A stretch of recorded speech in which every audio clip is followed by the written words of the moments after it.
दिनांक 23 रोजी होणाऱ्या मतमोजणीसाठी रत्नागिरी जिल्हा पोलीस दलानं बंदोबस्ताची आखणी केलेली आहे।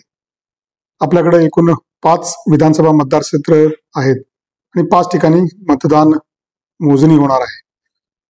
ह्या बंदोबस्तासाठी एकूण 100 अधिकारी, 700 पोलीस कर्मचारी, त्याचबरोबर आपल्याकडे अगोदरच कार्यान्वित असलेल्या एकूण 6 कंपन्या असा बंदोबस्त तैनात केलेला आहे। या बंदोबस्तामध्ये आम्ही काही ठिकाणी जे मार्ग आहेत ते वळवण्यासाठी प्रस्ताव जिल्हाधिकाऱ्यांकडे पाठवले होते आणि त्यांनी त्याला मान्यता दिलेली आहे। काही ठिकाणी आपल्याला बंदोबस्तामध्ये नियोजन करताना वाहनांचं पार्किंग सुद्धा नियोजन त्यासाठी करावं लागणार आहे आणि त्या संदर्भातल्या सविस्तर सूचना त्या ठिकाणचे अधिकारी, त्या ठिकाणचे आमचे एसडीपीओ हे सगळं नियोजन करणार आहेत। प्रतिबंधात्मक आदेश ह्या कामामध्ये लागू असणार आहेत।